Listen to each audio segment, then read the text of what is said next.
The contents of this interview, or from Awake and Empowered Expo LLC from Ethann Fox and Flower of Life Center for Human Evolution, is for informational purposes only and does not necessarily reflect the viewpoints held by these organizations or individuals.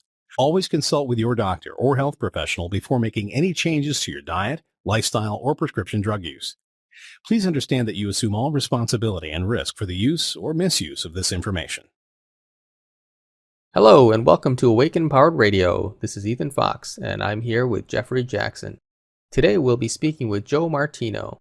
Joe is best known as a filmmaker of the two documentary films Collective Evolution 1 and 2. You can watch both of these full-length films on YouTube. He also is the founder of collective-evolution.com, one of the largest online alternative news magazines. And all of this he has created in his 20s. Joe is truly a pioneer before his time and a beacon of hope for our future. During our conversation, we discussed how he got his early starts as a filmmaker, as well as a broad array of fascinating topics, including free energy technology, consciousness, health, and the shift that is happening in all of these areas. Hello, Joe. Hey, Joe. How you doing? Great. Thanks for joining us today. Thank you for having me. Oh, yeah, it's a pleasure for us to have you. And I actually only watched your films in the past week, and I have to tell you that I was really impressed by the level of understanding and wisdom that you share. And I really didn't even know anything about you until those films. And but as I watched it, I kept thinking that this was a group of highly conscious individuals, and that you were all that way at such a young age. It was really encouraging. Can you tell us a little about your personal journey that brought you to, was that your first film that you've ever made?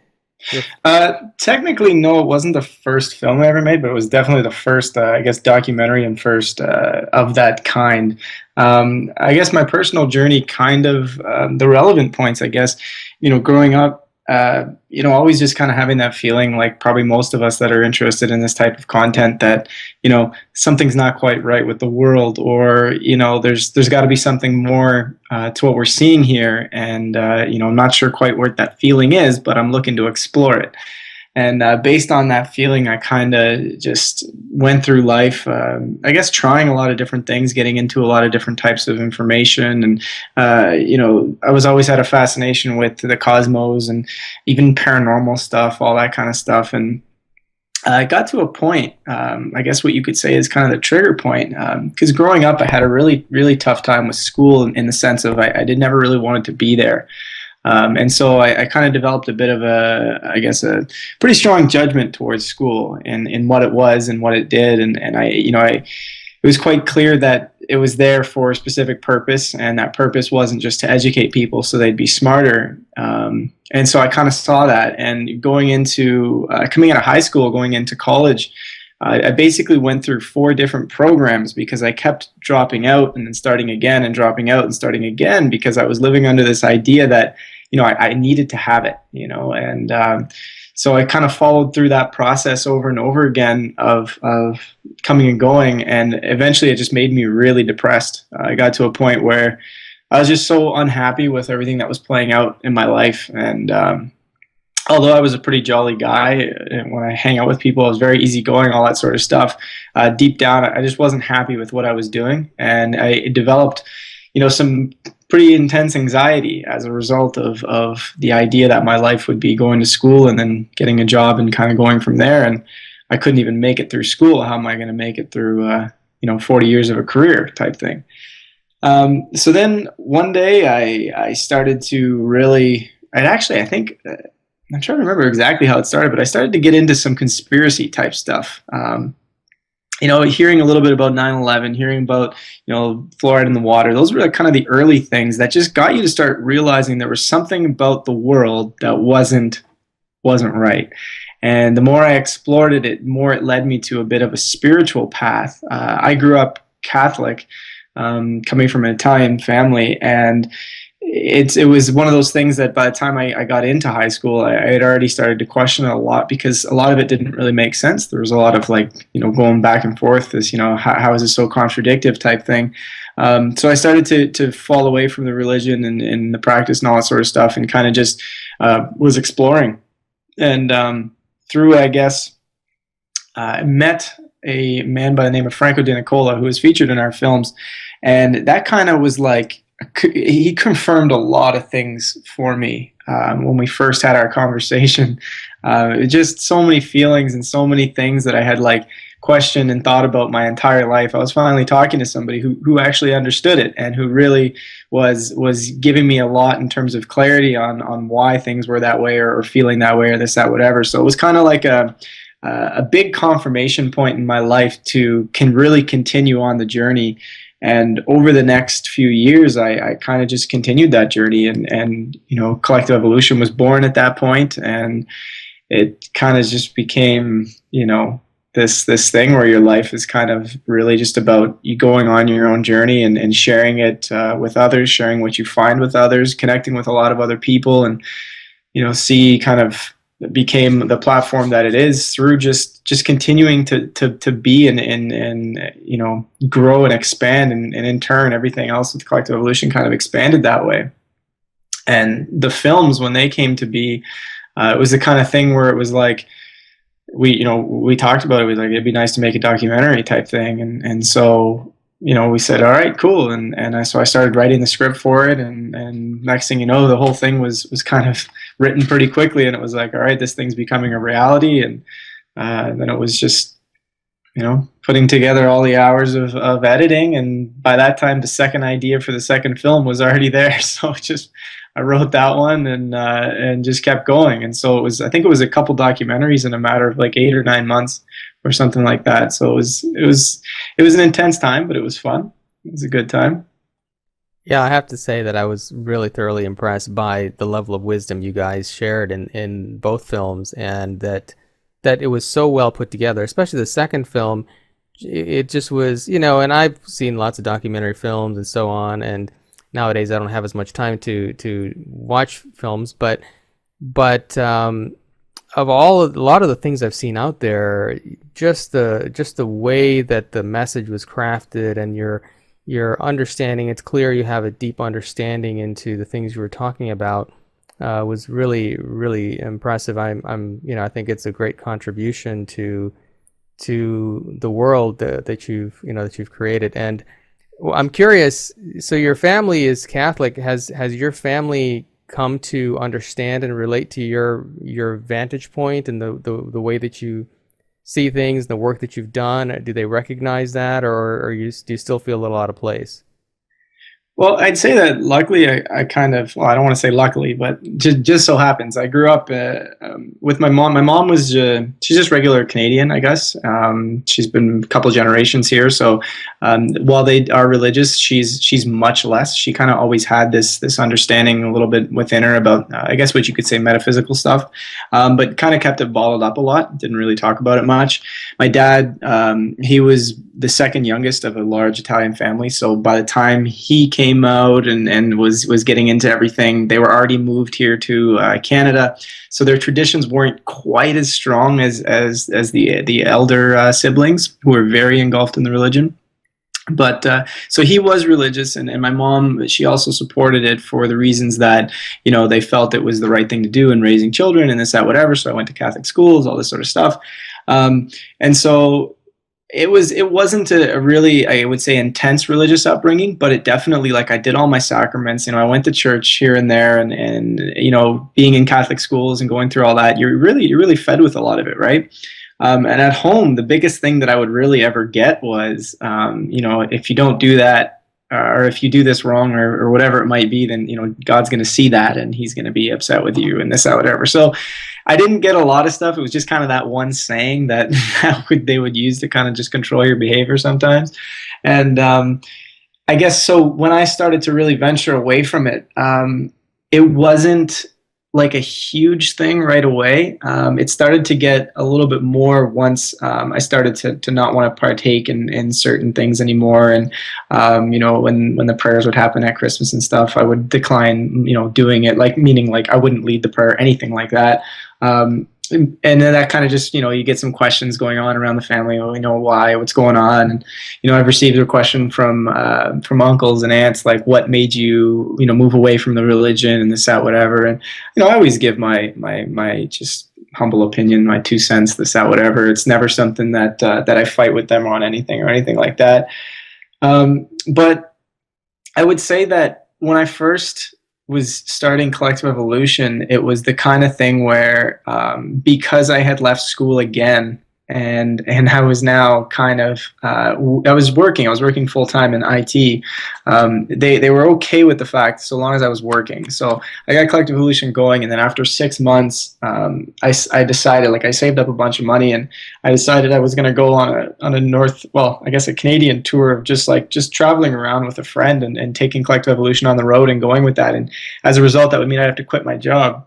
And I would say that's where kind of the biggest resistance started to come. It was like, well, what do you mean? What do you mean you're quitting your job? Like, what are you going to do? Like, what's going to happen? This, that, whatever. Like, what are these new beliefs? Like, what are they doing to you? Like, this, that, whatever, right? Because as you start to, I guess, venture down the spiritual path of self-discovery, of realizing what the world's all about and all this sort of stuff, a lot of your priorities and what you're interested in and stuff like that starts to change. And as that changed, I guess they felt that I wasn't the same, Joe that they knew from before. I mean, in reality, not much about me was really that different. It was just a couple of key things that really just stand out to people. And those are things like I no longer, strive to make a lot of money to be successful. And I no longer, really care about what other people think of my actions and what I'm doing and stuff like that. And to people, that's a big change. Those are things that are like, well, what do you mean?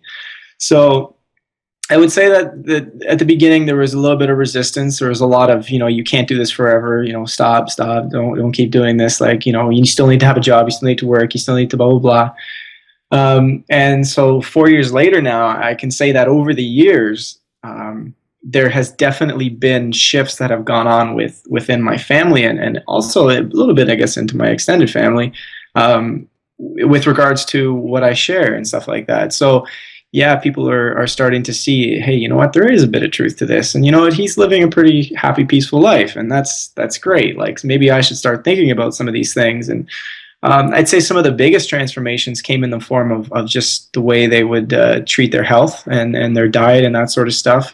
Again, it was never something that I forced on anybody. It was always just, if they asked, I shared, and that was it. And so I would say that now, do they share some of the beliefs or anything like that? I wouldn't quite say that. I would more so say that, there have been shifts that have gone on definitely within them over the years that, I think in their own journey, they probably would have found it anyway. It's just, it happened to, I guess, be inspired by a lot of my actions and stuff like that. So it sounds like it was quite a leap of faith to make the films, probably especially the first one. Did you find it a challenge to make the films happen, or did they just flow more like they just wanted to be made and you were just being pulled along for the journey?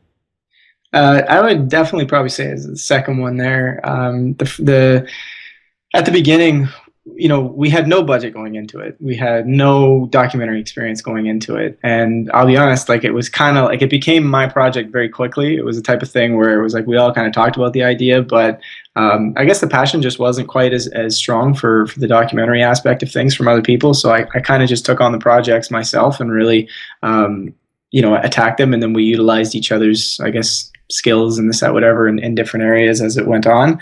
But, I can say that in writing it, it was like, at first you're like, okay, how the heck do you write a script for a documentary? Like, how do you plan this? Like, how do you do it? Like, so I would just get these notebooks and I would write out these timelines and I'd put the information on the timeline where it should go. And then, I went to Home Depot and got these big white shower boards and I put them in the basement, and those acted as whiteboards, and I would just draw big timelines there. And you'd put all this stuff together and you're starting to see, like, holy crap, this is a lot of work. And like, this is, where are we going to get the footage? Where are we going to get all this stuff? It's like, this is insane. Like, and coming from no documentary experience, it's kind of a little bit of a shell shock. And then I guess it was the kind of thing where the script finally just started to flow like crazy. Like, it was just coming out and coming out and coming out. And you make adjustments here and there. And then in the editing side, you're also making adjustments to the script, like trying to make it better. And by the time you finish the first one, you're thinking, wow, this thing's pretty good, and then you put it out there and you get a mixed response because it's controversial material, right? And so it was also a personal experience of feeling feeling, I guess, the non-acceptance to a degree from the people who didn't really appreciate the content and all that sort of stuff. So that was a bit of a journey in itself, because you had to detach from what was happening. And then, like I said, the second one, I remember saying, like, I'm going to take a break after this first one because it was taking up so much of my time. And as soon as I would basically we put out this first one, I'm laying in bed, and the second one just like comes clear as day. And I was like, oh. And so I wrote the whole thing out right on the spot, and then decided to begin the script like a couple of days later. And so there was no break. It was a seamless transition right into the second one. And I can say that, yeah, it wasn't really like a choice. It was just one of those things where, boom, there it is. All right, you got to go and do it. So the second one, you're coming now with a whole bunch more experience. You're trying to, better explain what you're trying to say, and you're realizing you're learning a lot from the first one and the response the first one's getting. And so we also had a little bit of a budget for the second one because the first one garnered, I guess, a lot of respect from certain people. So they were able to say, here, I'm willing to help you out, which was huge for us. And then, so yeah, the second one just kind of flowed into existence, much like the first one. And then I remember just before the second one was finished, I wrote down what the third one would be. And then we really didn't touch that for like 4 months after the release of the second one. But currently working on the third one right now, about midway through the script, and it's really exciting. I'm excited for the third one a lot. So it's pretty good. Yeah, well, now having watched your first two, I'm excited about the third one too. Now, am I wrong, or does the third one have something to do with technology? There's a touch on it, yeah. I mean, we definitely wanted to try and bring in, I guess what you can say is over the 4 years of doing this, you definitely notice pockets of people out there. And so I guess part of the strategy for the fourth or the third one was to try and make a message that could touch as many people as possible without giving up the message. So, you cater it to the audience, and you do, you kind of add in pieces here and there that will touch a lot of people, and it will get people involved in all the other areas of the content without just having it be, just like a one narrow type of subject. So what this one does is it kind of touches on very real, very down-to-earth, very relatable happenings that are going on around the world that relate directly to the shift that we're experiencing and the stuff that's happening consciously. And so instead of throwing out, I guess what you could say, a lot of metaphysical and spiritual type of language, what happens is we're going through the same content almost, right, as what would be said in the metaphysical sense, but in very layman's terms, and looking at world events that are occurring and realizing there's a shift happening, and then going into the scientific aspect of it and showing that, which I don't know if that's kind of been done that much before. So that's why I'm kind of excited about it, is because there's a very interesting pieces of research that I came across that kind of, when you couple them together, they tell a really interesting story about the shift that's happening here. And then from there, it kind of touches on, because people want to feel solutions, they want to see them, they want to see what's possible. A lot of people are afraid to let go of the world today because they don't know that something else is possible. I think it's quite clear that not many people are happy with what's happening today. Even the people who say, "Oh yeah, no, it's fine. The world's a beautiful place." I mean, they're absolutely right. It is a beautiful place, but at the same time, they're not in alignment. They're not resonating with a lot of the stuff that's happening deep down, and so they do want to see stuff. And so technology does make its way into a degree into the third film, because we're going to be talking a little bit about some of the, I guess, different energy technologies that might be available. And if you want to go into housing, there's possibilities there that. Essentially what it does is it kind of shows that the way we're living now in terms of our necessities are completely unnecessary. We don't need to be doing what we're doing, and the solutions are already there. They're already available. We could end the need for fossil fuels and the whole energy industry the way it is now, just by making transitions away from what we're doing now and going into the next. And is that like an overnight thing? Absolutely not. But it's something that we could definitely be working towards. And then, of course, we're also going to touch on the conscious changes and the conscious solutions, like how people can actually go about making changes in their lives, in their mindsets, in their lifestyle, in the way they see the world, because that's a huge factor. It's like you can't just look at, all right, we're going to start, feeding the poor people and ending poverty and doing all this sort of stuff, and all of a sudden everything will be okay. We're going to, use free energy technology. There's a whole nother side to it, and that's the conscious side. That's the way we live, the way we see each other, the way we perceive our reality in our world. That has to be understood, and that shift is kind of the pre-factor to anything else really changing. So I think that's very important for people to realize. Well, I can actually relate to what you're doing in terms of really bringing together the science as well as the spiritual and expressing that to the world. Our expo is really sort of a manifestation of that. We have not only scientists who are presenting breakthrough work there, but also we have people who are vibrational healers and so on, and just amazing things I see happening all across the board. Actually, we just interviewed Dr. Peter Garyaev the other day. Are you familiar with his work?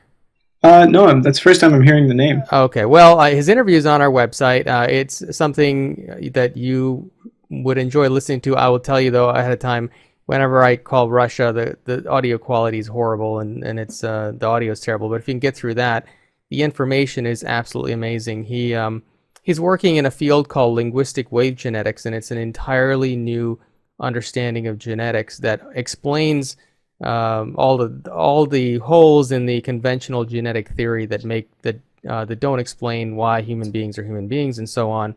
One of the things he proposes, or that through experiments he's discovered, is that the DNA actually can be read like a book, like information on a page. And so he gives a couple of examples where he's looked at GMO corn versus regular corn, and he said rather than the conventional belief that the GMO corn and regular corn are essentially the same, other than they've replaced this one little gene, and he says that the information, when you read the information that's contained within the DNA, the information is completely different. So GMO corn is actually not even anywhere close to regular corn. It's an entirely different thing altogether. And when you're consuming GMO corn, the information that your body is assimilating is an entirely different set of information. And he's and from his vantage point, he says, well, that's why the bees are dying. They're collecting pollen from GMO seeds and from GMO food, and ultimately it's going to cause humans to die off as well. Maybe not as fast, but he's done incredible experiments on genetics, and I asked him in the question, really amazing experiments, too many to get into in this conversation, but I asked him in the call, well, because, I said, well, does this mean that human beings can live forever? And he says, well, forever is theoretical, but 1,000 years, we can do that today. And I asked him, well, if I came to you today, can you extend my life for 1,000 years? And he says, yes. And he explained exactly how we'd go about doing that. Just breakthrough stuff. And it's going to completely change.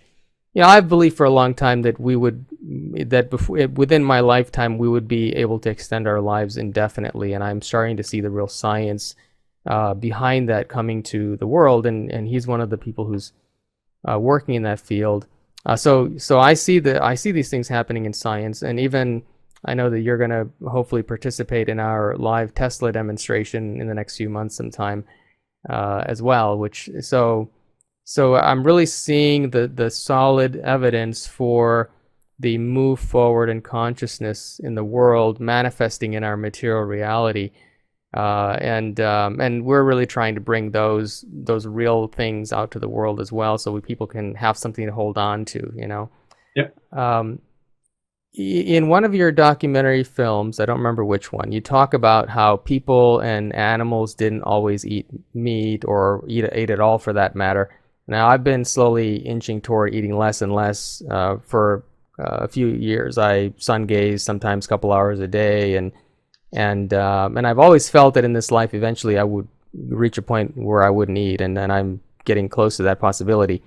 Now, a lot of people would think that's insane, but clearly you have a different understanding. Now, how did you come to the information that people and animals didn't once eat food?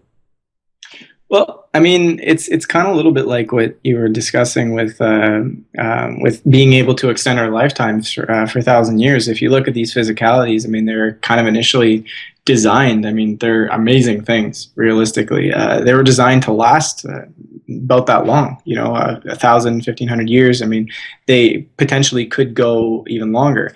That information comes from, I guess you could say part of it. I had a lot of discussions over the years with Franco and stuff like that, where he gets a lot of his information from, I guess, his own higher understanding, because his story is quite interesting. And usually what I've done over the years is, I take what he says and I kind of I assimilate it into my own thing. Okay, so what do I feel about this? What can I find about this? And I will look around and I'll see what I can find, and I'll use my own feelings and my own, I guess, meditative states and this, that, whatever, to try and determine how it feels for me. And a lot of times, what I do share is stuff that does resonate with me and that does make sense to me, and on a deeper level. And I really truly feel that way of understanding things too is kind of also something that is very important in moving forward, because it's like any scientist who has this feeling deep within them saying, I know this is possible, I know I can do this, I can see it, it's there. But they haven't been able to bring it into the physical reality yet to prove it. And so they're working on it. And eventually they make that discovery. Then all of a sudden it becomes very real. But the reality is it was just as real before that. It's just we hadn't seen it yet. And so I think that's an important understanding for a lot of people to come to. But that's a little bit of a side note.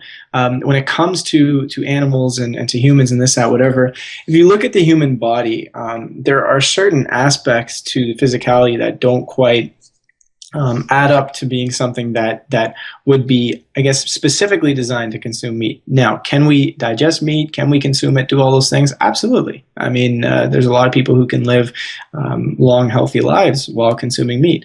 There's nothing wrong with doing it. It's just I find it's one of those things where if you start to look at a lot of it deep down, it becomes a bit of a reality that it's kind of been more of a habitual thing that we've kind of learned. And that we continue to do, and there may have only been one period of time or sorry, I shouldn't say one, but there may have only been few periods of time in human history where we actually had to eat meat, because if you look at it, if you're in an area where vegetation and all that sort of stuff is widely available to you, you can get absolutely everything you require from that vegetation and live a very healthy life. I mean, if you look at all the studies, if you look at everything that's been produced, you're reducing by 60, 70, even sometimes 80% a lot of illnesses, chronic diseases, these sorts of things, by not consuming animal-based products. So it's clear now to us that not consuming animal products is good for the physicality. And if you look back in time, there's so much evidence through ancient cultures and this, that, whatever, where people did not and did not believe in the idea of consuming meat, but it was something that in certain periods they had to do it, right? If they didn't have something available to them, then they did it. The problem is that it became something that was taught over and over again. Okay, keep doing this, keep doing this, keep doing this, and now, of course, it's become a little bit of an extensive thing in our society, at least in Western culture, where we just kind of eat it all the time, which again is fine, but that's just that's the reality of what's happening. And if you look at, if you start looking at world ages and you start looking at the way a lot of ancient cultures talked about different changes in the physical aspect and sort of the spiritual and experiential aspect of Earth, we clearly had gone through various stages of different types of worlds, you can say. And it's my belief that we're currently, I guess you could say it ended sometime in the last year or so, but we were in a period where the Egyptians referred to it as the Piscean Age. The Mayans referred to it as just a different world age. And that period was defined a lot by disconnection and having the ego be a large aspect of our experience, and using a lot of separation type modalities where we're not going to be able to see each other as one, and we're going to kind of step into some darkness and all these sorts of things. And that was part of the world age experience for the last age that we just went through, which was around 5,125 years, if you're looking at it under their understanding, right?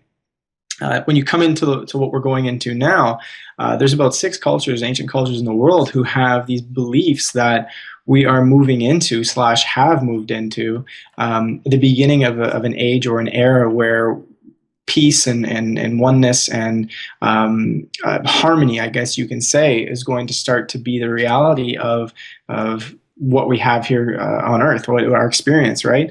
And so, if you look at it, people are, again, it's not an overnight thing. We don't just like, okay, we started a new age, boom, it's all changing. It just looks like that's what's happening in the world. There's a lot of unifying. There's a lot of people coming together and saying, hey, we got to change things. And it's just as when you say things like you said about how I believe in our lifetime we're going to be living for 1,000 years, or I believe in my lifetime I'm going to I guess eventually stop eating meat, or whatever it might be. It's because deep inside there's a feeling there that knows that either that's possible or that's something that you want to move towards. And that feeling usually doesn't necessarily come from, okay, I now understand this, so I'm going to do it. There's usually something deeper that's kind of pushing that up, which gets us to say, okay, let me understand this a little bit further. And it's that feeling that is our consciousness. And that's that feeling that is what's kind of driving a lot of the changes that are going on in the world, right? Because as our consciousness shifts, our reality in front of us shifts. I mean, quantum physics is really starting to show us that. Even more mainstream science is actually starting to really open up and accept that a little bit further, that our thoughts and our consciousness does have a large impact on the world. So if you were to look back in previous years, for example, beyond 5,000 years ago or 5,125 years ago, you actually see that in ancient cultures, they did not have war, they did not fight in the same way that we fight today. The only time that wars and fighting and stuff like that were existent were when there was extreme changes in the environment. So like a pole shift or like an ice age or something that was extremely challenging and it taxed the survival ability of the tribes at the time. So what does that suggest? It suggests that they were living in a completely and utterly different consciousness back then. And that consciousness, it's very possible that the consciousness that they were existing within, the way it projected itself onto the world, there was a lot more harmony, there was a lot more peace, there was not this survival mode, this kill each other to maintain ourselves at all times sort of thing. It was only under extreme situations that type of stuff would kick in. So if I were to, I guess, kind of remake, as you learn more about documentaries and making and all this sort of stuff, I mean, personally, I would have redone that part slightly just to make it a little bit more open-ended type thing, more of a suggest, like, this is my feeling, this is what I feel to be true, and this is what, deep down resonates with me. Do I have empirical, factual evidence that I can provide for that? I can't. I'm going off of a deep feeling, and I'm going off of something that resonates, and that's something that becomes totally possible once you start to open up your consciousness to something outside of the limited, I guess, kind of view that we can have in these types of times. So I guess that would be my 2 cents on that. It's just kind of, I very much see and feel that it is possible, and that at some point in time that was the case, and that we're kind of moving towards that once again. Well, I would agree with your feeling on that people did not always eat, and certainly that they didn't always eat meat, but because to me that feels right. What I never really considered was that animals also didn't eat each other, or that they didn't eat meat. So that was an entirely new piece of understanding that I had not considered, but that makes sense to me now that I've considered that vantage point. And I do think we have a huge raw food and health component to our organization and our expo as well. And I see a huge movement toward vegetarianism and in particular a live food diet in the world, in particular in the United States.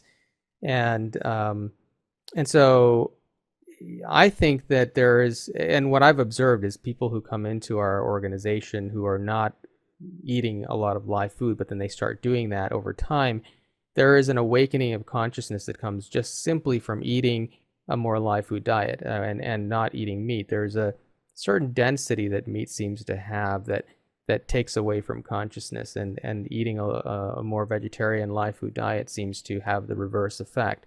So from my vantage point, I do think, and I don't try to tell people they should eat any particular way. I think people should eat whatever they feel like eating. But from my vantage point, I think that as we go forward into the future, we are going to head toward a more vegetarian, live food lifestyle as a global community. It may take a little while, and I think eventually, even beyond that, we won't be eating anything at all. I think, we're sort of pioneers on the fringe of that happening in the world right now, and there are little, I know people here and there who are already heading in that direction.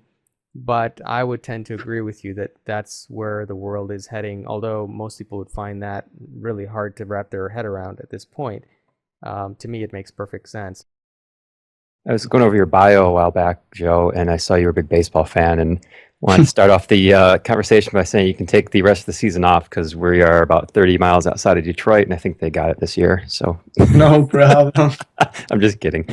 Actually, I'd like to jump right into where you guys left off. What really helped me in one of your films, the second Collective Evolution film, was the difference between feelings and emotion. Could you describe that a little bit? Yeah, I mean, let's do it in baseball terms. Right. The Detroit Tigers hit a home run, and you're feeling great, right? So the difference between feelings and emotions. Okay, so a feeling, it's kind of like what we were just touching on a little bit earlier, when it's like you get this urge or this. I guess when people say I have this gut feeling, or I have something that just keeps popping up in my mind, or it keeps, just from within me, there's something that's coming out, and it's not fearful, it's not aggressive, it's not, it's not anything that's really pressing. It's just this kind of thing that's saying, hey, have a look, or have a look at this, or explore this, or whatever it might be. It's subtle, but it's peaceful in nature. That I like to call a feeling, because where that's coming from is not your mind. It's not coming from something played out. Therefore, I have this emotion going on. It's there, and it just comes no matter what happens. And that feeling is like a sixth sense, if you want to call it. It's intuition, it's your gut feeling, it's your consciousness, it's your soul. There's so many different ways of going about and describing what or where that comes from. An emotion is a little bit more of it's kind of like it's a very physical thing. When you're feeling happy, you get a release of different chemicals that are going on in your body that says, "Ooh, this is really interesting. This feels good. It's a physical experience, right?" Anger plays out in a different manner, and you can see what anger and what happiness can do to your cells. So it does show that it's energetic and physical in nature, because in a sense it's a thought, right? So. Yep.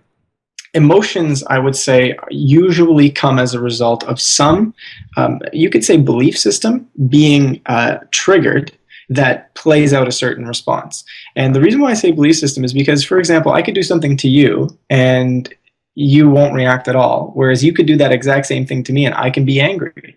So somewhere along the lines, we have a differing belief system that states, if Jeffrey does this to me, I gotta get mad. But you think if I do this to you, then you don't have to get mad. So it's kind of a little bit belief system oriented, in that an emotion is going to play out if something is triggered. Now that doesn't say, because then what usually happens is people start to say, well, so we're not supposed to have emotions. We're not supposed to experience emotions. We have to suppress them. Absolutely not. Emotions are an amazing physical part of this experience that we have here, where we are beings that are built to experience an incredibly sensorial world. And for that reason, absolutely, emotions are there to play with. I think the biggest differentiating factor is that an emotion should not be something that takes you over and that makes all of your decisions for you, and that creates suffering and creates wars and battle and fighting and resentment and judgment and all these sorts of things that can come as a result of not having control or not fully understanding what an emotion is all about. Now, certain emotions, say like anger, is something that, something happens, you feel the anger, and you can choose how long you want to play with that for, right? It's like, eventually there comes a point where it's like, I don't really want to play with the anger. Sure, if it's there, the odd time I might go to it, right? But it's not something that, versus something like happiness, it's not something that you would want to delve into as much, right? But it is part of the experience.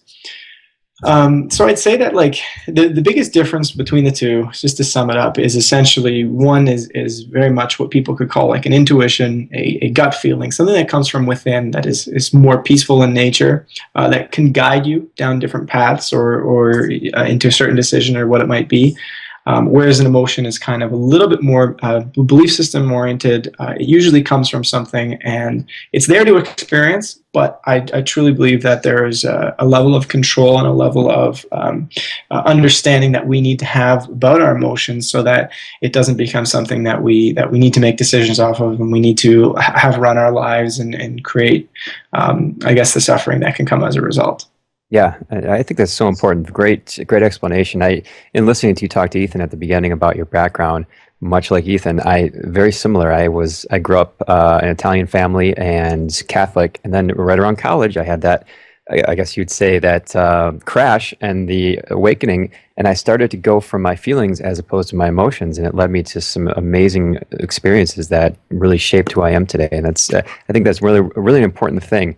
Going beyond that, can you describe how fear is used in society? And also, I guess part A, and then part B, do you even feel that fear has a place in a conscious, awake individual's life?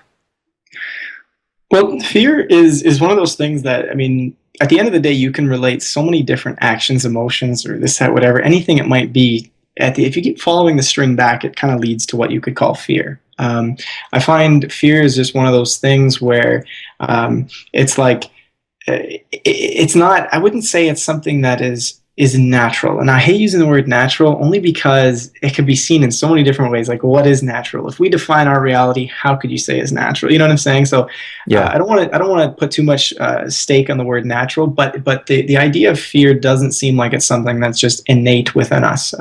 If you actually look, I believe it's called the R complex in the brain, the reptilian brain, they call it in the medical field. Yes. It's it's basically responsible for your fight or flight and then this, that, whatever, all these various things that you can kind of relate to fear.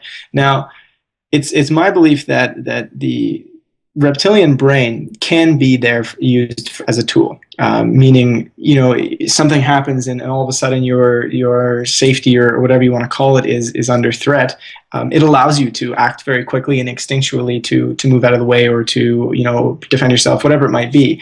And in that sense, it's useful. However, I think that for a lot of people, including myself at various points in my life, it's like you get kind of identified with that aspect of who you are, and you lose sight of who you really are. And so what can happen is that whole idea of fear and worry and everything like that can become what you think is natural, what has to be. Like, if I'm going to leave my house and I didn't lock the door, I have to worry and I have to fear because there are things back there that are mine that I have to protect. And so in a sense, fear kind of plays that role of, your ego, being worried of protection and even just worry and keeping a hold of things that aren't even you in the end, right? Most of the time fear plays out, it usually has nothing to do with anything that is legitimate to our true self. It is all illusionary stuff that comes in the outside world. And does that play a huge role in our society? Absolutely, because with fear, you can stagnate people. With fear, you can control people. There's so many, I guess, different things that if you can get somebody into fear, you can really kind of push an agenda or something that might be what you want to create. You can push it along very easily with fear. And if you look at our world, the reason why the media operates the way it does, the reason why movies operate the way they do in the music industry and all these sorts of things is because if they're not constantly, uploading and pushing and revealing to the public every single day this whole idea that, there's scarcity, you need to be in fear, you need to be worried, there are people out there to kill you, there's terrorists, there's this. If they're not constantly doing that, your natural state is going to start to kick in and realize there's really nothing to worry about. And so that's why it is such a huge part of the daily news. It's part of it is, sure, they want to program people to think that certain things are necessary, but at the same time, they have to do it daily because they know that that's not people's natural state. That's not who they really are. And then the more people spend time with nature, sitting in the grass, looking at a nice lake and this, that, whatever, the more they're going to realize that there's nothing to worry about. People say it all the time. I went to my cottage. I was carefree. Nothing to worry about. Yeah, it's because you didn't have the radio on, you didn't have your television set going, you weren't reading the newspaper. You were starting to realize what this world and everything is really all about, right? Yeah. So I definitely believe it plays a huge factor in this world. Does it play a role in a more conscious world or something that we might be moving towards? Well, I mean, that's the way to look at anything, really, is that it is a role. And are we done with the role of fear?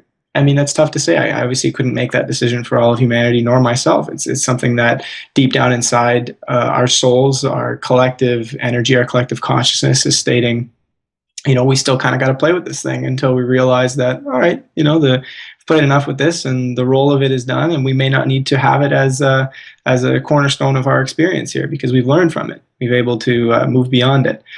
Are we there yet? I'm not too sure where exactly that's heading, but it feels as though it'll definitely be one of those mega rare things in a reality moving forward where people are a lot, like over time, of course, where people are a lot more in tune with themselves and that sort of thing. I think fear is really going to dissolve a lot.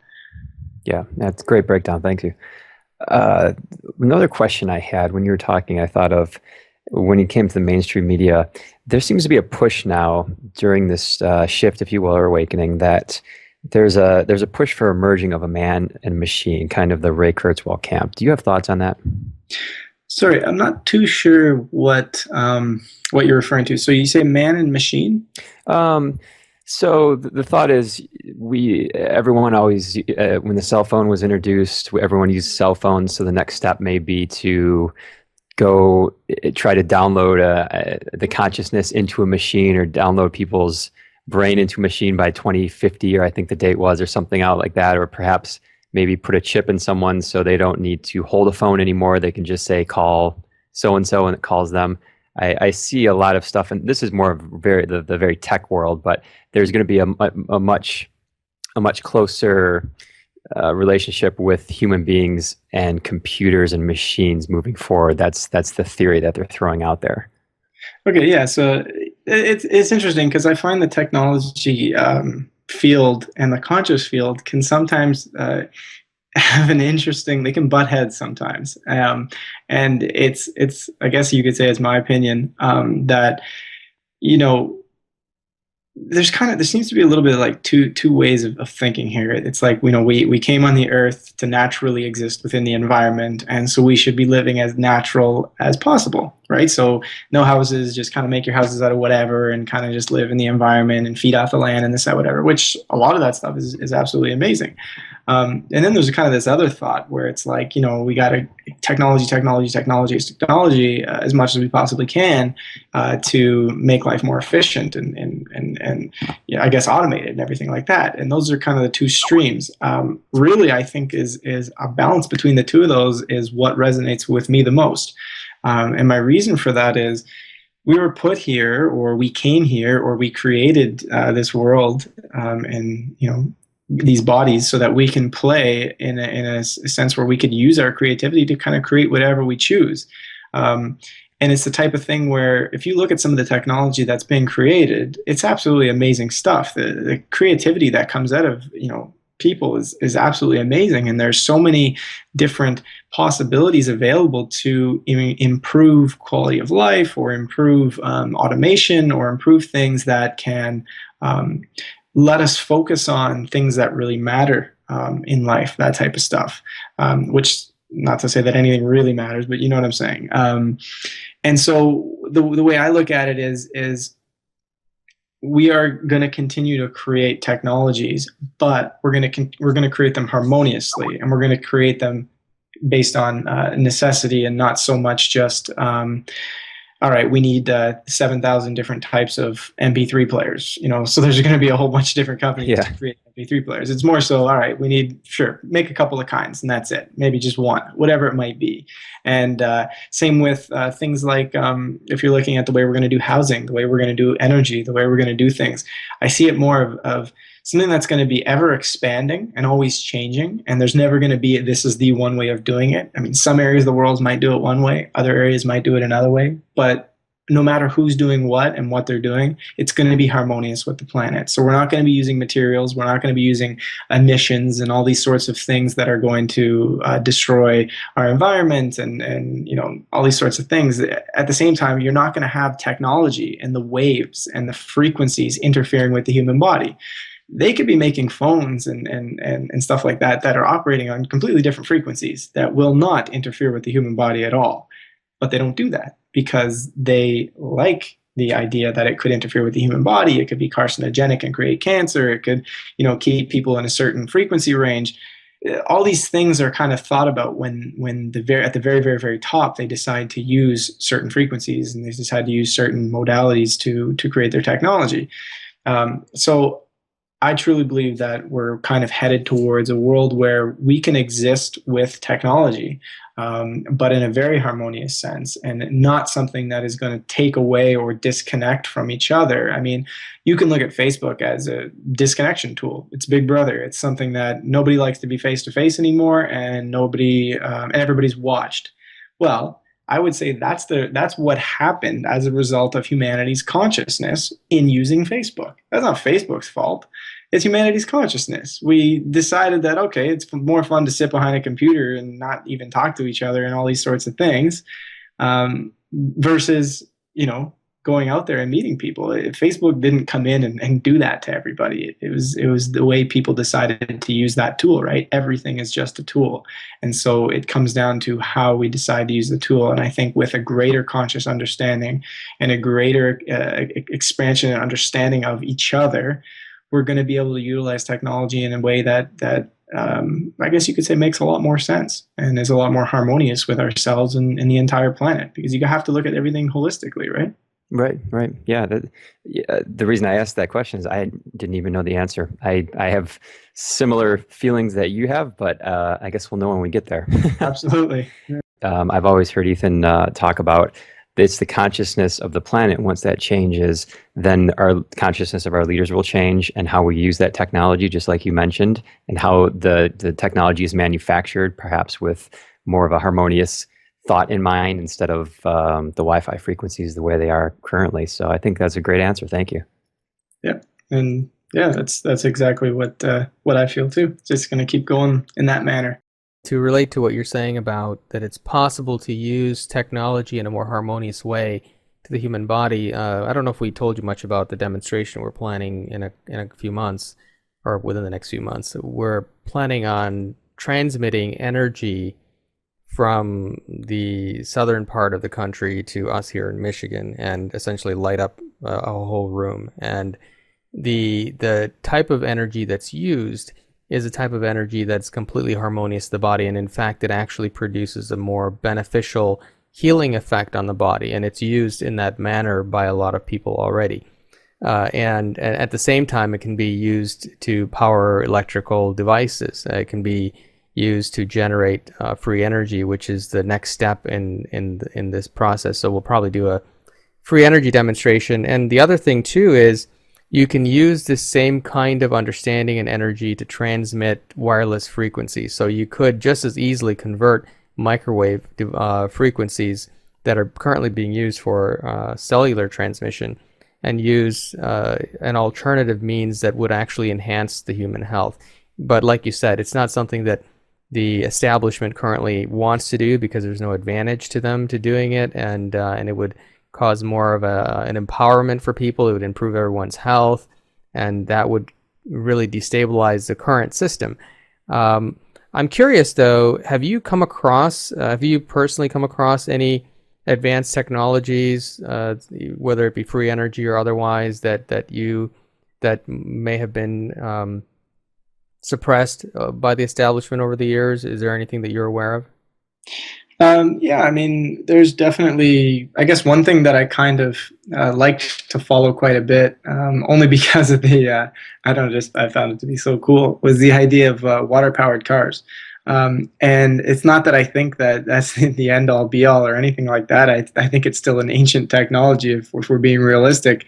I just love the fact that you could take something that's so dirty like oil, and versus something that's so pure like water, depending on its cleanliness, of course, and utilize them for essentially the same thing. And one of them is in use today, and the other one is, not, obviously. So that was just kind of something that was interesting to me. So I went into Stanley Meyer's story. I went into all the various things that were out there. There's a Japanese company that went and did their thing, and it was also, I decided when we were going across North America that I wanted to try and connect with somebody who was working on the technology, or at least working on it to partially power cars.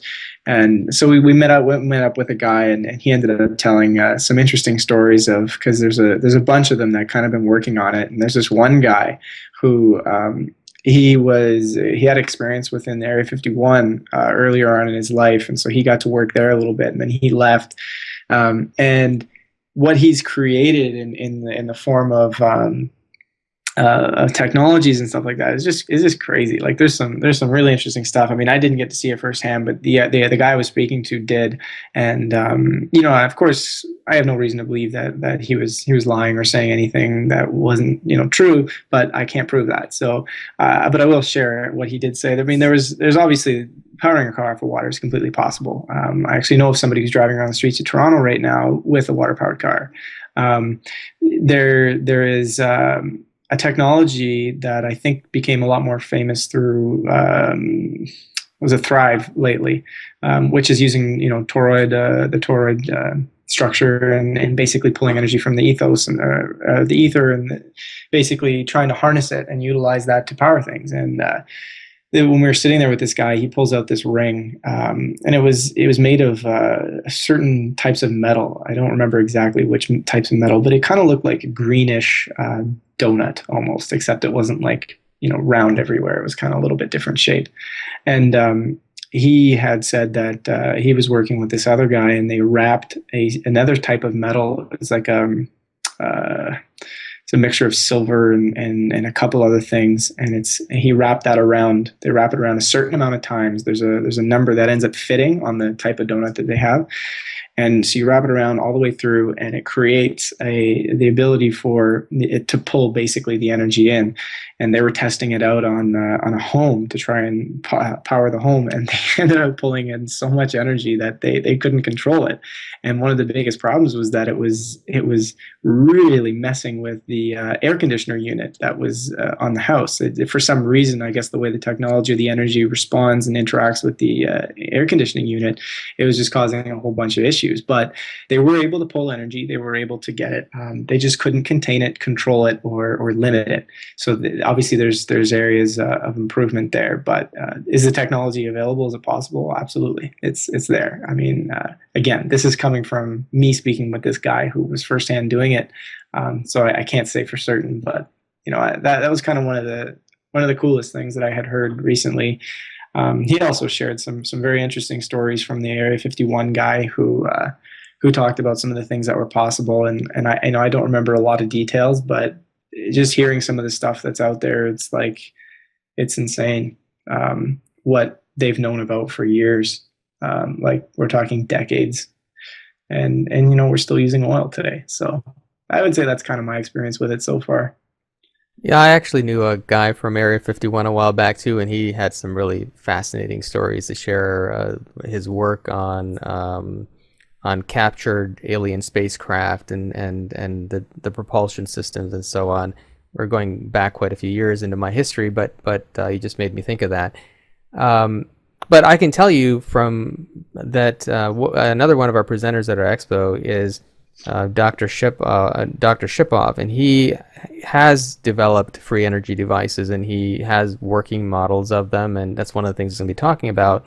So I know the technology is out there. I know people who are working on it, who have viable products out there.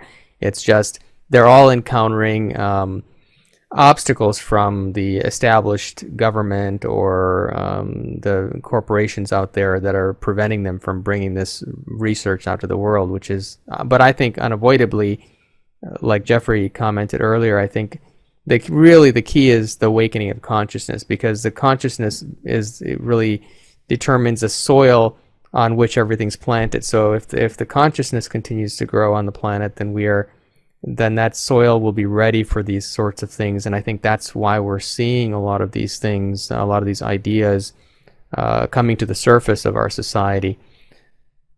Now, I want to switch gears a little bit and talk about the world system of banking and government. I'm aware of a lot of dramatic changes taking place in the world in that regard. Like, I'm sure you're familiar with the OPPT, and I don't know if you ever heard of David Wynn Miller, but the work that they're doing seems to be causing a dramatic shift in our legal system, in our governmental and financial systems.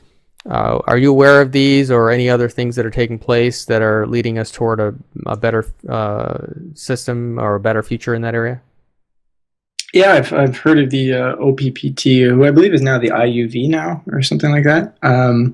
So I'm aware of them. I have not heard of the other gentleman you were speaking of, but it is kind of an area that I did have quite a bit of interest in a few years ago, and then I kind of fell out of touch with a lot of it because I guess my journey took me elsewhere. So I'm not really versed on a lot of the stuff that's happening, but you put it in such good terms earlier when you were talking about the soil and the consciousness being the soil and how, what can grow from it as a result. And I think at the end of the day, I mean, we're seeing a lot of that through these legal and economic changes and stuff like that, is that soil is starting to become enriched with our consciousness, and out of it is growing these, I guess what you could say are steps, right?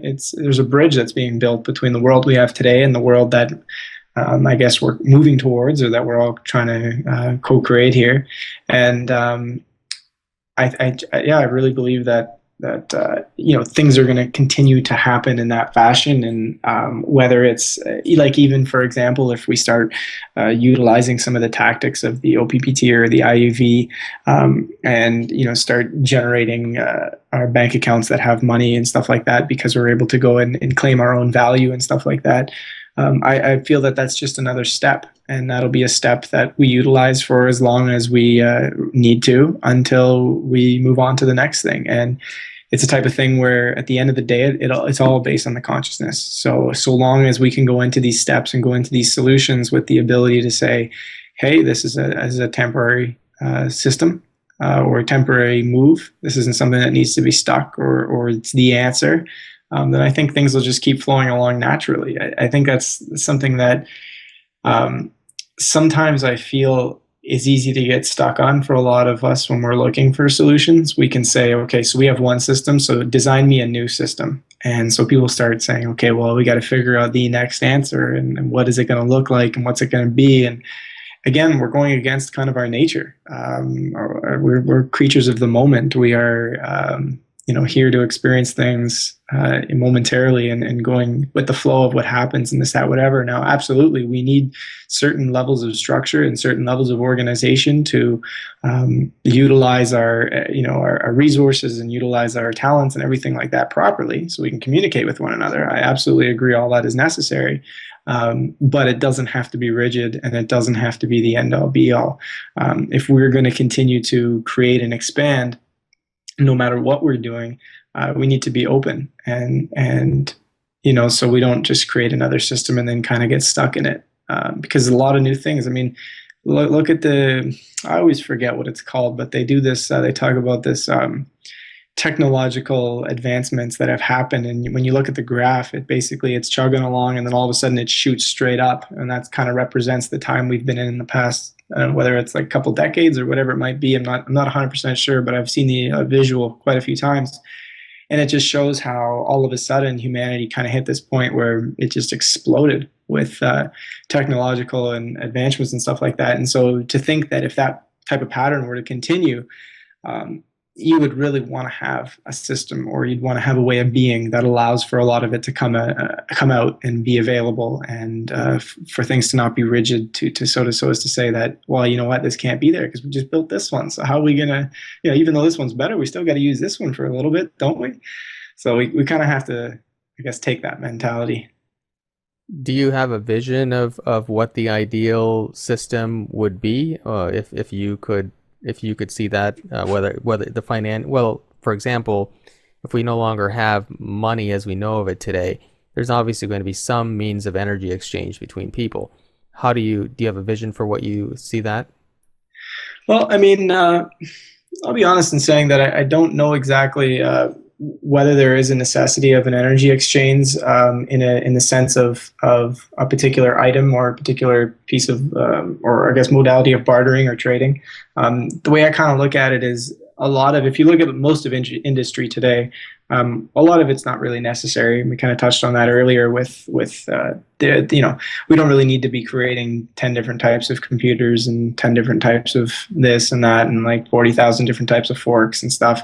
All these things could be streamlined much more easily. And at the same time, when you look at the amount of industry that is either a make work project or something that isn't necessary at all, to humanity, you start to realize that you could probably cut out 60, 70, 80% of jobs that are available today, or industries that are available today, and start really streamlining on what's important / what's actually cool. Like, I mean, when I say cool, I mean something that, this could actually, like, if we explore this could advance humanity, or this could advance our way of living, or something like that, versus these kind of dead end things that we do just to be able to sell trinkets in a dollar store. You know what I'm saying? So you take away a lot of those things, and all of a sudden you have a huge excess of people. You have, the ability to start saying, okay, what's important here? And then you say, what can be automated?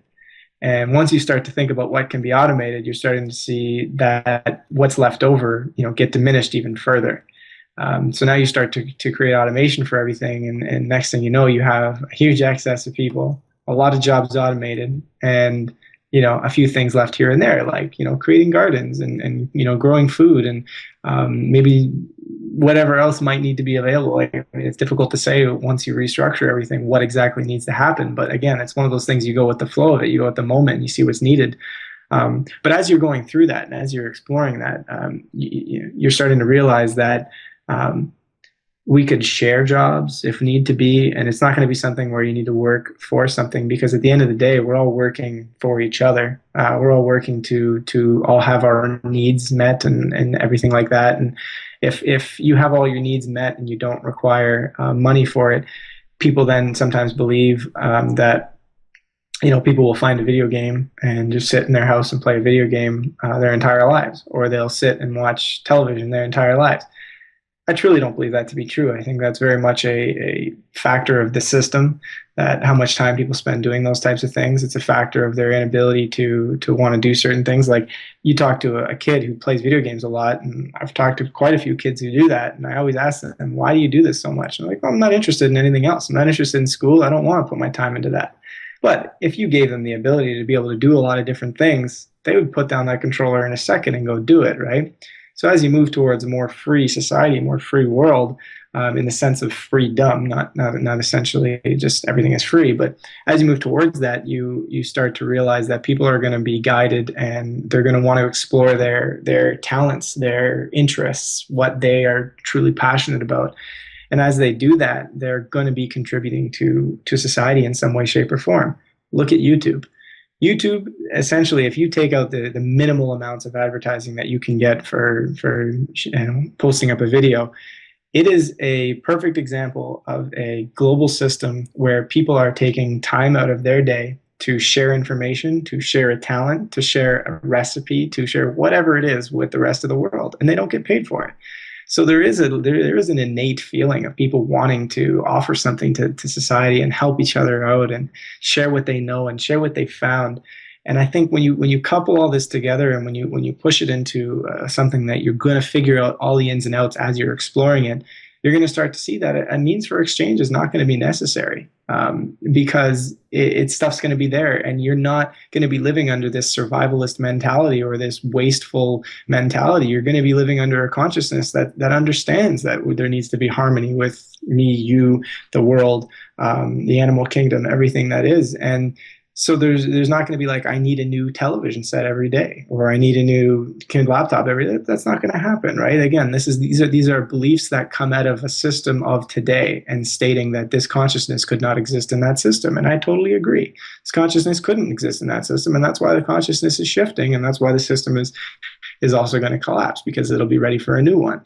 So it's kind of one of those things where you can't give an answer, because realistically that system, will be created as we go. But there's certainly a lot of, I guess what you could say are modalities that I shared that I feel could be, I guess, parts of frameworks and stuff like that for the system. But there's so many other creative people out there who will be able to add insight to that as well.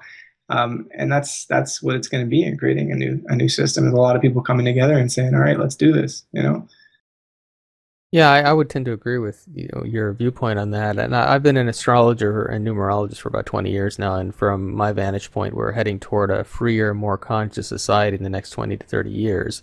But for at least the next few years, we've got a period of some continued turbulence where the establishment continues to put more restrictions on the people while the people rebel against it. What do you think about the current state of the world, and are we headed in the right direction? Have we turned the corner? And you spoke earlier about world ages as well. Do you feel, from what you've been seeing in making your films and just interviewing different people and observing the world in general, that we're headed toward an age of more peace and harmony? Yeah, I would say absolutely. And it's funny because the first probably 3 or 4 pages of the script, which I actually have right here beside me, it kind of outlines and goes through a lot of what you just mentioned there. And I do think that if you want to look at it from an ancient culture standpoint, they believe we're in a new age, and they believe that age ended. There's no pinpoint day. But I mean, they state December 21st, 2012, but I mean, of course, consciousness is always changing. Time really isn't real. So somewhere in that range, the new age started. And so if you look at it from that standpoint, they believe that. If you look at the world and you were to not take any beliefs at all, and you were to look at things unbiasedly, and you were to take into consideration the effect cosmic rays have on humanity, as well as looking at the past of what cosmic rays have created in terms of I guess major world events. If you were to look all that, we're talking thousands of years of history here, and look at what we're in today and what we're moving towards. It's clear that we're kind of moving towards either massive social uprisings that are going to continue for the next year and a half, and then probably, I guess, slow down a little bit in the following 2 or 3 years, but still be prevalent. Or we're going to be going into something like a World War III or some other more very destructive type event that would create, I guess, some form of turmoil, something large. That's if you were to look at it unbiasedly, and looking at the past history, which kind of hasn't really been wrong thus far when it comes to the solar cycles and cosmic rays.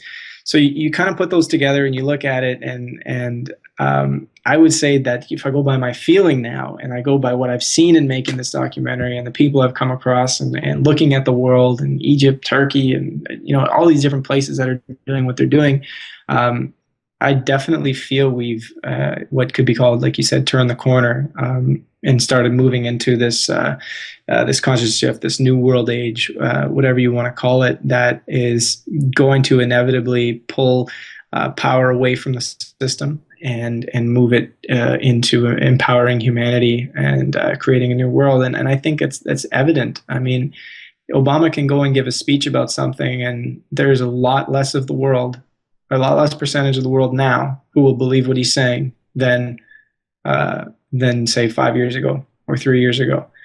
9/11 is a perfect example. Every time they run a 9/11 poll, whether it's in the States, Canada, anywhere in Europe, I mean, the numbers are getting worse and worse and worse and worse of people who actually believe what the official story is. And I have all those numbers here for the documentary. It just keeps getting worse, and when people can see it now, right? And so the media and the government, they can't slip things by people as much anymore. And even their plans of wanting to enforce New World Order and throw people in FEMA camps and do all these things, I think their plans, to be honest, they're somewhat foiled, meaning I don't think they can come into existence. Of course, that could change. Humanity could suddenly change their consciousness to a really dark state, and all that stuff could play out. But I feel like it's just people are empowered too much, and together we're collectively co-creating a reality and projecting a reality that isn't heading in that direction any longer. But I guess that's my feeling. Are there any regular practices or routines you follow that help support your own growth and consciousness, such as, say, diet, or any spiritual routines or whatever that you would recommend to other people to continue their own growth? Yeah, definitely. One of the things that became, I guess, pretty natural to me over the past 4 years was really just kind of observing yourself, your thoughts, your this, that, whatever. And it doesn't have to be something that you start policing yourself or start really judging yourself or anything like that, but just observe. When a thought comes up, or when something comes up that doesn't feel so good, or that really gets you agitated, or gets you in a state of, I really want to do something, I really want to do this, really want to do it, and you're starting to think, well, this, once you start to observe it and catch it, you start to understand yourself further and understand what's driving you further. And it doesn't mean that all of a sudden you're going to stop and do nothing. It just means that you're going to start gaining a better understanding of yourself. So self-observation and self-reflection are very simple steps that are very powerful in starting to understand how you operate. And as you do, the moment you start observing something and realizing where it's coming from, it's that you start to disempower it. So if you ever have this habit, this addiction, this whatever it might be that plays out in your life that you find yourself keep doing over and over again, you start to observe it and understand it. And all of a sudden the power it has will lessen and lessen and lessen and lessen. And so long as you stay on top of it, it will kind of dissolve. And so that's kind of one thing that I do, is I just observe a lot myself. And again, it's become second nature now, so I don't really think about it. I used to meditate a lot more than I do currently. My life's been a little bit too busy, I would say, lately, which has kind of been my choice. I allowed it to happen. I just kind of took on too much, and then it's not the ideal place that I want to be. So I'm making a lot of steps to kind of change that. So it's kind of like, meditate if that's what you feel, if you want to explore that. If for someone who hasn't meditated, I would definitely say, like, try and practice it for like a month before you, I guess, give up on it, because it's the kind of thing where your first couple of weeks, whatever it might be tough to get into it. And that can be discouraging.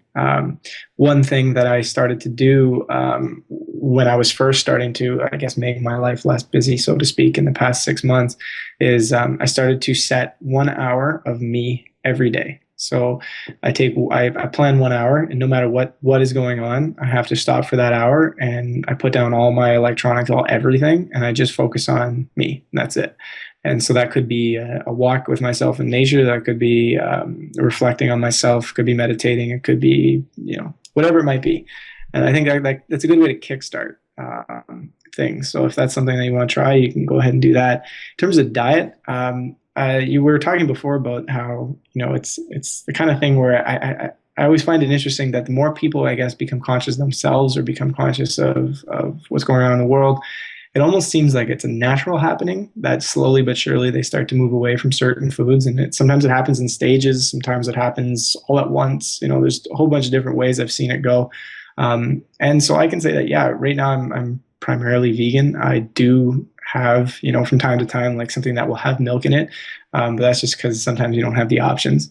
Of course, you could, not still consume it, but it just happens, right? I'm not really like rigid to the point where I'm going to start really judging it or anything like that, because I think it should be something that's kind of free flowing, and you should never, do something out of judgment. So, for example, being vegan, if you think that, you're murdering the animals and it's terrible and this, that, whatever, and so I'm never going to, that's terrible, all this stuff, you're kind of creating a bit of an energy with the judgment that is also not healthy, right?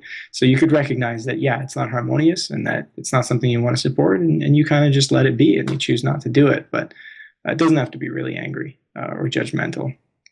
So yeah, diet seems to keep a clear mind and highly energized type of physicality and stuff like that. So yeah, I'd say those are kind of my things. It's just observation, diet, meditation, some time for myself, that sort of stuff. So what are your goals in the long term? Is there a collective evolution 4 in the works in your mind somewhere? I have all the way up to Collective Evolution 17 written. Wow. I'm just kidding. No, to be honest with you, I kind of have an end of year goal where I'm just looking to implement a few things with the team on the site and stuff like that, and finish off the documentary, release it. And I kind of just want to take I guess what you could say is a kind of a sabbatical. I've been going hard it'll be 4.5 years by then.